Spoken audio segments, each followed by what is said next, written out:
کھڑا نہیں ہو سکتا، پیڑ ہے سامنے. جی جی محمد محمد علی بھائی آپ کھڑے ہوں گے تو نظر نہیں آئیں گے، ابھی نظر آ رہے ہیں. 2 دن پہلے آپ نے جو ہے وہ عزیز مصر کے جملے دہرائے تھے کہ اس نے اپنی زوجہ سے کہا کہ تو بڑی چال باز ہے، اور پھر کہا کہ یہ عورتوں کی جو چالیں ہیں وہ عظیم ہوتی ہیں. پھر خواتین کو آپ نے مخاطب کرتے کہا کہ خدا قرآن میں کہہ رہا ہے کہ ان عورتوں کی چالیں جو ہیں وہ عظیم ہوتی ہیں. تو میرا سوال یہ ہے کہ وہ عزیز مصر کا قول ہے یا خداوند عالم کا قول ہے؟ قرآن مجید میں جہاں اللہ نے کسی کے قول کو نقل کر کے اس کی تردید نہیں کی، وہ اللہ ہی کا قول ہے. اور جہاں اللہ نے کسی کے قول کو نقل کر کے اس کی مذمت کی ہے، پھر وہ اس کا قول ہے جس کی مذمت ہوئی ہے. اس فارمولے اور اس قاعدے کے بعد کہیں اس سورہ کے اندر پروردگار عالم نے اس قانون کو، اس قاعدے کو جو عزیز مصر نے دیا ہے، اس کو رد نہیں کیا ہے.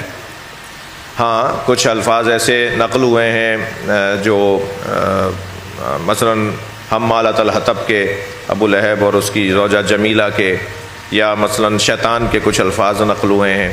تو حتی شیطان کے بھی الفاظ جو ہیں، مطلب جب وہ کہہ رہا ہے کہ لا اقعدن لہم صراطک المستقیم، میں تیرے سیدھے رستے پہ آ کے بیٹھ جاؤں گا، اور لا اغوینہم اجمعین الا عبادک المخلصین، میں ان سب کو بہکاؤں گا سوائے ان کے کہ جو تیرے مخلص بندے ہیں. یہاں اللہ نے رد نہیں کیا شیطان کے اس قانون کو، ورنہ اللہ کہتا میں یہ غلط کہہ رہا ہے. تو یہ جو شیطان کا قول بھی گویا در حقیقت اس وقت شیطان کا قول نہیں ہے.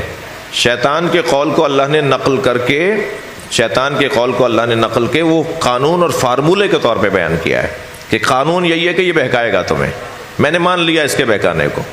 تو اس طرح قرآن مجید میں یہ حضرت یوسف علیہ السلام کے اس قصے کے اندر، حضرت یوسف کے اس قصے کے اندر عزیز مصر کے جملے، کیونکہ اس کو پھر اللہ نے رد نہیں کیا، یعنی اس کو قانون کے طور پر ہی اللہ نے مان لیا، تو پھر یہ گویا اللہ ہی کی طرف سے آیت ہے، اللہ ہی کی طرف سے پیغام ہے.